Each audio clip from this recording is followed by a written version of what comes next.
Assalamualaikum warahmatullahi wabarakatuh. Perkenalkan, nama saya Nur Rahmi dengan NIM C1C0190014 dari kelas R10 Akuntansi.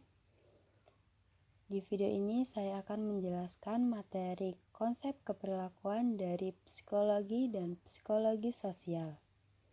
Nah, video ini saya buat untuk memenuhi tugas mata kuliah akuntansi keperilakuan dengan dosen pengampu Bapak Wirmi Eka Putra SE MSI.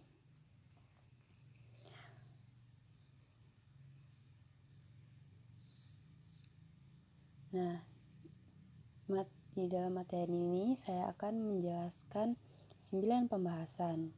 Yang pertama ada sikap, yang kedua ada teori-teori terkait dengan sikap, yang ketiga motivasi, dan yang keempat teori kontemporer motivasi, yang kelima persepsi, dan yang keenam nilai, pembahasan ketujuh pembelajaran, pembahasan kedelapan kepribadian, pembahasan yang terakhir ada emosi. Nah, langsung saja kita masuki pembahasan yang pertama, yaitu sikap. Nah, sikap ini merupakan suatu hal yang mempelajari mengenai seluruh tendensi tindakan, baik yang menguntungkan maupun yang kurang menguntungkan, nah tujuan manusia, objek, gagasan, atau situasi. Nah, ada beberapa bagian dari sikap. Nah, ada 5 bagian. Yang pertama ada komponen sikap. Nah, dalam suatu organisasi, sikap itu penting karena mempengaruhi perilaku kerja. Sikap disusun oleh komponen teori, emosional, dan perilaku. Nah, bagian sikap yang kedua yaitu konsep terdekat sikap. Nah, konsep terdekat terkait sikap ini merupakan konsep kepercayaan, opini, dan kebiasaan. Nah, saya akan menjelaskan apa itu kepercayaan, opini, nilai, dan kebiasaan. Nah, kepercayaan ini dapat didefinisikan sebagai komponen kognitif dari sikap. Nah, kalau opini itu didefinisikan sebagai sinonim dari sikap dan kepercayaan. Nah, kalau nilai itu merupakan tujuan hidup yang penting sekaligus standar perilaku. Nah, yang terakhir yaitu kebiasaan, itu merupakan ketidakbimbangan respon otomatis dan pengulangan pola dari respon perilaku. Nah, bagian dari sikap yang ketiga yaitu fungsi sikap. Nah, fungsi sikap ini ada 4 fungsi utamanya. Yang pertama pemahaman, yang kedua kebutuhan akan kepuasan, yang ketiga ego yang defensif, yang terakhir ada ungkapan nilai. Nah, selanjutnya untuk bagian sikap yang keempat ada sikap dan konsistensi. Nah, seperti saya contohkan. Nah, pernahkah Anda memperhatikan bagaimana seorang mengubah apa yang dikatakannya sehingga tidak kontradiktif dengan apa yang dilakukannya? Nah, barangkali seorang teman Anda pernah mengatakan dengan konsisten bahwa kualitas mobil Jepang tidak setinggi kualitas mobil lain dan ia hanya pernah memiliki mobil asing yang diimpor. Namun, ketika ia berulang tahun, orang tuanya menghadiahi sebuah mobil buatan Jepang model terbaru. Dan ia mendadak mengatakan mobil Jepang tidak begitu buruk. Nah, sedangkan tadi dia mengatakan bahwa kualitas mobil Jepang tidak setinggi kualitas mobil lain. Nah, itu bukti bahwa tidak konsistensi. Nah, bagian dari sikap yang terakhir ada formasi sikap dan perubahan. Nah, formasi sikap mengacu pada pengembangan suatu sikap yang mengarah pada suatu objek yang tidak ada sebelumnya. Nah, selanjutnya teori terkait sikap. Teori yang pertama yaitu teori perubahan sikap. Nah, teori perubahan sikap dapat membantu memprediksikan pendekatan yang paling efektif.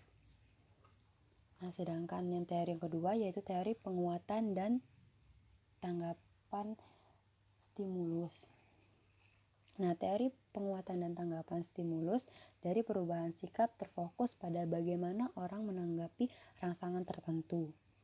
Nah, teori yang ketiga yaitu teori pertimbangan sosial. Nah, teori ini menjelaskan manusia dapat menciptakan perubahan dalam sikap individu jika manusia tersebut mau memahami struktur yang menyangkut sikap orang lain dan membuat pendekatan setidaknya untuk dapat mengubah ancaman. Nah, teori yang selanjutnya yaitu konsistensi dan teori perselisihan.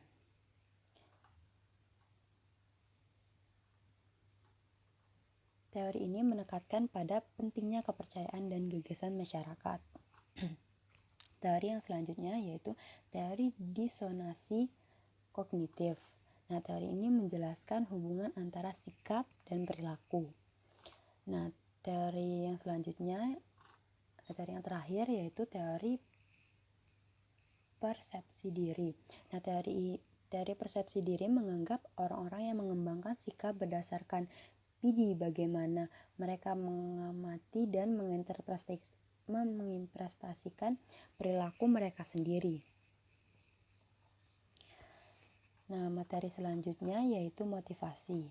Nah, motivasi merupakan proses yang dimulai dengan definisi fisiologis atau psikologis yang menggerakkan perilaku atau dorongan yang ditunjukkan untuk tujuan insentif. Nah, ada beberapa teori motivasi. Yang pertama yaitu teori motivasi dan aplikasinya. Mengarahkan dan memotivasi orang lain adalah pekerjaan para manajer. Nah, hal ini sangat penting karena arti manajer sebagaimana sering didefinisikan oleh banyak buku manajemen adalah menyelesaikan suatu melalui orang lain. Manajer akan selalu berusaha agar bawahannya selalu rajin bekerja dan mau bekerja dengan giat. Oleh karena itu tidak mengherankan jika masalah motivasi menjadi salah satu pokok pembahasan yang penting dalam manajemen. Nah, yang teori kedua yaitu teori motivasi awal. Nah, pada tahun 1950-an merupakan kurun waktu yang berhasil dalam mengembangkan konsep motivasi. Nah, 3 teori spesifik dirumuskan selama kurun waktu ini, meskipun 3 teori tersebut telah diserang dengan keras dan saat ini validitasnya dipertanyakan. Nah, ketiga teori ini adalah teori hierarki atau kebutuhan, teori X dan Y, serta teori motivasi Higi. Nah, apa tadi teori yang selanjutnya itu teori kebutuhan dan kepuasan. Nah, ada 5 hierarki kebutuhan manusia yang dikemukakan oleh Maslow yang dijabarkan sebagai berikut. Yang pertama yaitu kebutuhan fisiologis, yang kedua kebutuhan akan keamanan, yang ketiga kebutuhan sosial, yang keempat kebutuhan akan penghargaan, yang terakhir adalah kebutuhan akan aktualisasi diri. Nah, teori yang selanjutnya yaitu teori X dan teori Y. Nah, teori ini ditemukan oleh Douglas McGregor. Pandangannya mengenai manusia mengumpulkan bahwa manusia memiliki dasar negatif yang diberi tanda dengan teori X dan positif yang ditandai dengan teori Y. Nah, teori yang selanjutnya yaitu teori kebutuhan McClelland. Nah, teori ini digunakan untuk menjawab permasalahan yang berhubungan dengan teori kebutuhan dan kepuasan yang awalnya dikembangkan oleh McClelland pada awal tahun 1990-an. Nah, teori yang terakhir yaitu teori 2 faktor. Nah, teori ini berpengaruh terhadap kedua jenis perilaku. Asumsi terpenting dari bentuk teori Herzberg adalah faktor yang mempunyai pengaruh positif dalam motivasi dan menjadi bahan perbandingan yang menyenangkan terhadap seluruh pengaruh negatif.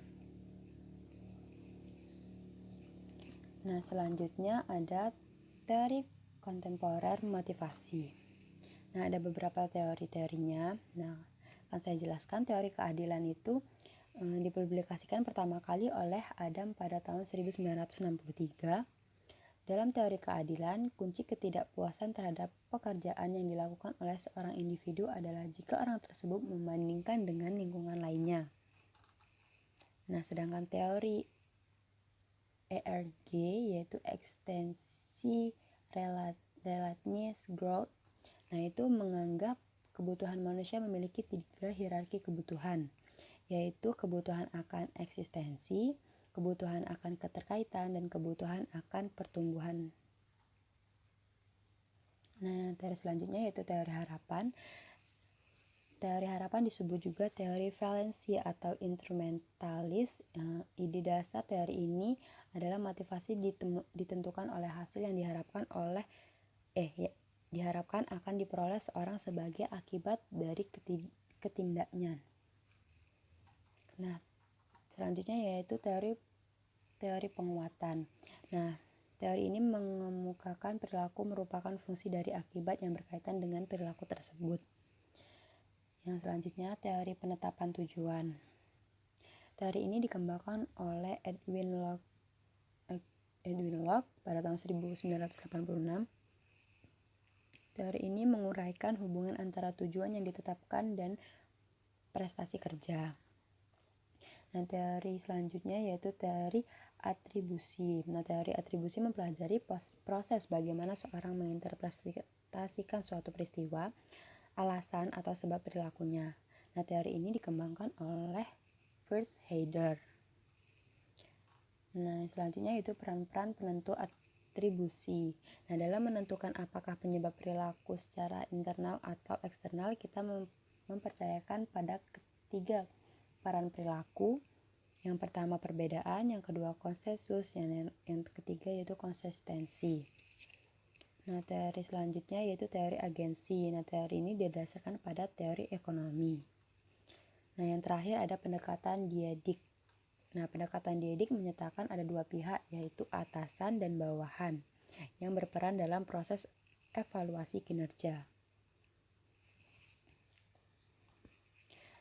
Nah, yang selanjutnya ada persepsi. Nah, persepsi ini merupakan bagaimana orang-orang melihat atau menginterpretasikan peristiwa, objek, serta manusia. Nah, orang-orang bertindak atas dasar persepsi mereka dengan mengabaikan apakah persepsi itu mencerminkan kenyataan sebenarnya. Nah, pada kenyataannya setiap orang memiliki persepsinya sendiri atas suatu kejadian. Nah, selanjutnya yaitu nilai. Nah, nilai merupakan suatu modus perilaku atau keadaan akhir dari eksistensi yang khas dan lebih disukai secara pribadi atau sosial dibandingkan dengan suatu modus perilaku atau keadaan akhir yang berlawanan.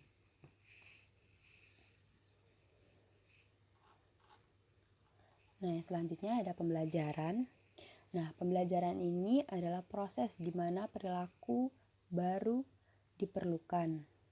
Nah, pembelajaran terjadi sebagai hasil dari motivasi, pengalaman, dan pengulangan dalam merespon situasi.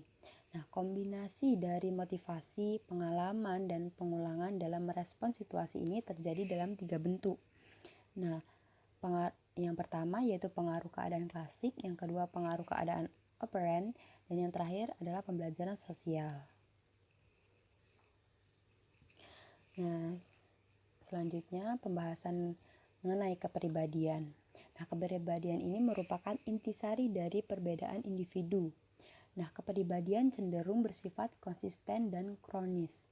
Nah, konsep kepribadian dan pengetahuan tentang komponennya adalah penting karena memungkinkan untuk memprediksi perilaku. Nah, pembahasan mengenai emosi. Pembahasan terakhir ya. Nah, ketika emosi memberikan peran nyata bagi kehidupan kita sehari-hari, nah hal ini sering mengejutkan kita sehingga kita tertarik mempelajarinya. Sampai baru-baru ini, topik emosi telah memberikan sedikit atau tidak ada perhatian pada bidang perilaku organisasi. Nah, ketika emosi dipertimbangkan, pembahasan difokuskan pada emosi negatif yang kuat, khususnya kemarahan yang bercampur dengan kemampuan karyawan untuk melakukan pekerjaannya secara efektif. Nah, baiklah, mungkin itu saja yang bisa saya jelaskan. Kurang lebihnya saya mohon maaf, saya akhiri. Assalamualaikum warahmatullahi wabarakatuh.